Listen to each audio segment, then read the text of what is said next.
नौजवान विधानसभा के हमारे दोस्त राजस्थान सरकार के पूर्व मंत्री भाई रमेश जी मीणा साहब, राजस्थान में युवा दिलों की धड़कन, पूरे राजस्थान की दिलों की धड़कन, आंदोलन के और अत्याचार के खिलाफ लड़ाई के प्रतीक बन गए भाई नरेश जी मीणा साहब। हमारे हिंदुस्तान में आंदोलन करने वाले, बड़े बड़े आंदोलन और सरकार को घुटने टिकाने वाले राकेश जी टिकैत साहब, हमारे मंच के ऊपर प्रहलाद जी खटाना जी, सम्मानित मंच, सम्मानित विधायकगण, इस आंदोलन के अंदर हमारी मां जगदम्बा के समान हमारी माताएं और बहनें, नौजवान साथियों, बुजुर्गों, मैं ये कहना चाह रहा हूं, जो हमारे विधायक हैं, हमारे सांसद हैं, वो पार्लियामेंट के अंदर, विधानसभा के अंदर सरकार की आंख में आंख डाल के पूछे, और जो विधायक यहाँ आके और जो आपसे कमिटमेंट करके जा रहे हैं आंदोलन के अंदर, इसी ताकत के साथ विधानसभा में यदि अपनी लड़ाई लड़ेंगे, मुख्यमंत्री जी से अपनी बात रखेंगे, प्रधानमंत्री के सामने अपनी बात रखेंगे, आपके पार्लियामेंट के अंदर हमारे हरीश जी मीणा है, मुरारी लाल जी मीणा है, ये मेरे अजीज दोस्तों में से हैं, और ये और भी जितने सांसद हैं हिंदुस्तान के पार्लियामेंट के अंदर, या किसानों के साथ, जनता के साथ जिस तरह का कुठाराघात करने की कोशिश की जा रही है, इसके लिए चाहे विधायक सत्ता पक्ष के हो चाहे विपक्ष के हो, या विधायक जब रहेंगे जब ये जनता आपको चुनेगी। अरे की राज की जवानी तो चली गई है, अब तो ये राज को बुढ़ापो आ रहा है। उगतो सूरज को ना तप्पा जना, छिपतो सूरज के तप्पा को। अरे उगता हुआ सूरज यदि गर्मी नहीं देगा तो अस्त होता सूर्य क्या गर्मी देगा? मैं आपको बताना चाह रहा हूं,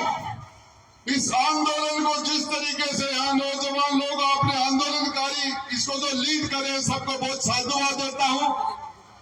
और हजारों की तादाद में आपने यहाँ इकट्ठे होके ये मैसेज सरकारों को दे दिया, डबल इंजन की सरकार को दे दिया, और कांग्रेस पार्टी हो चाहे भाजपा हो, सभी को आपने, जनता ने हजारों की तादाद में मैसेज दिया है।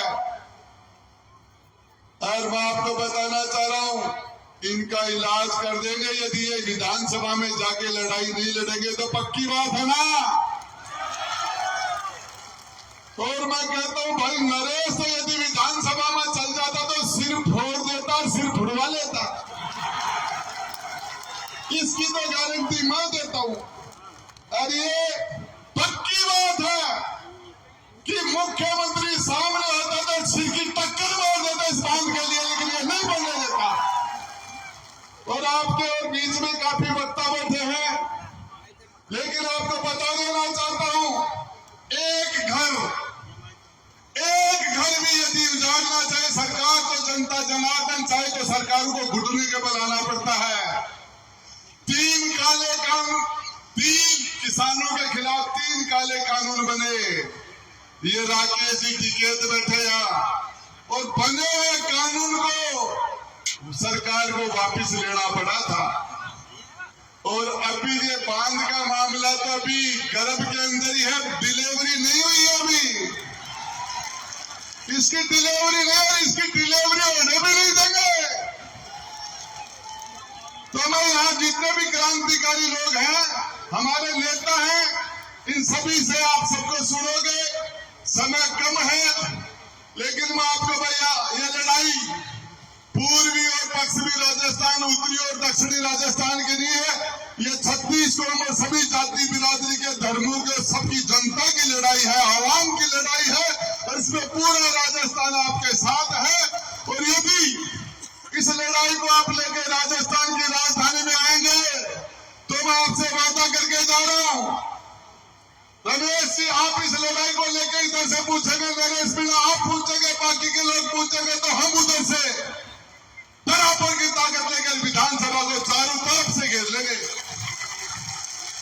सरकारों का सांस बंद कर देंगे। और अपने मुख्यमंत्री जी तो अभी ज्यादा पुराने भी नहीं है, नए नए हैं, अभी 2 साल अभी तो इनका प्रोफेशन पीरियड चल रहा है, सीखने का ही चल रहा है, ट्रेनिंग में है। और ये नरेश मीणा ने तो 2 बार की मुख्यमंत्री वसुंधरा का बैंड बजा के आया, भी वसुंधरा का और ओम बिड़ला का, दोनों का। और वो तो धन बल से, बहुबल से, सत्ता बल से भाई को हरा दिया गया, 1 बार नहीं 3 बार हरा दिया गया। लेकिन कब तक रोकोगे, कब तक रोकोगे? जनता तुम्हारे साथ है। नरेश भाई इस लड़ाई में लड़ो, तो भाई हमारे भाई रमेश सिंह मीणा आप लीड करो, और आप जब भी जरूरत हो हमें याद कर लेना। जय हिंद, जय भारत। बहुत बहुत धन्यवाद सम्मानीय गोटा साहब। और वक्ताओं से मैं अनुरोध करना चाहूंगा अगले वक्ता के रूप में मनोज मीणा भगुआ, मनोज मीणा। और वक्ताओं से मैं अनुरोध करना चाहूंगा इस मंच